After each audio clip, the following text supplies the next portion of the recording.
ورحمة الله وبركاته داوداشينا كتحن كنالكينا كمالي اوفيشال waxaan idin leeyahay soo dhawaada waxaan idin haynaa maanta bishaarooyin badan insha Allah muuqaalo idin cajab geliyo waxyaabo taariikhi ah aad ugu badan doontaan qaarkiin laga yaabo in ay maqal ku eed laakiin aan rabno insha Allah inaan idin dulgeeno maanta waxaan joognaa halkan loo yaqaano Heber aniga iyo waxaan soo socono Maryan Kabale official marka waxaan idin soo gudbin doonaa insha Allah haddii Ilaahay ka raali noqdo goobo badan oo taariikhi ah dalka Masar ku yaalo meeshan waxa u dhow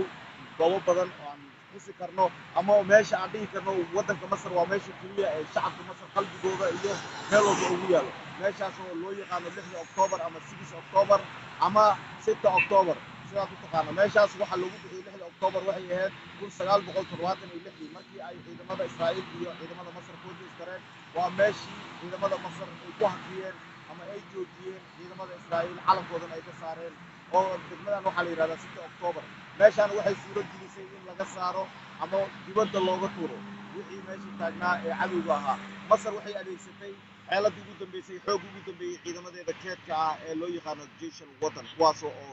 dhagta dhiiga u daray ciidamada Israa'iil sidoo kale waxaan soo gudbin doonaa insha Allah madxafka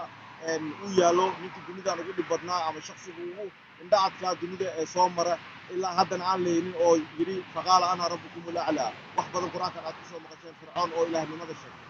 waan idin dulgeyn doonaa insha Allah haddii Ilaahay ka raali noqdo waxaa kaloo idin dulgeyn doonaa xabsigii nabi Ilaahi Yuusuf waxaa kaloo idin dulgeyn doonaa ahraamta meesha uu ku qaaday shaaruqan heesiisii ahayd suuratu waa madsam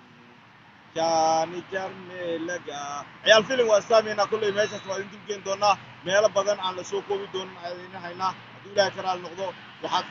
u diyaar garowdaan inaad ku taxnaataan mawduucyadan aad soo gudbinayno waa mawduucyo qaali ah waa mawduucyo taariikhi ah bal adiga waxaad heli kartaa subscribe inaad noo saarto share iyo comment iyo like kadibna aad ku fiirsato si bilaash ah laakiin waa la kala iibsadaa waxyaabaha qaaliga ah taariikhda marka laga hadlayo jaamacadaha looga hadlaa laakiin anaga shacabkeena waxaan u taaganahay in taariikhdeena ay bartaan haddana waa idin salaamaya assalaamu calaykum waraxmatullahi wabarakaatuhu fiidiyodeena dambo insha Allah ayaa nagu sugi doontaan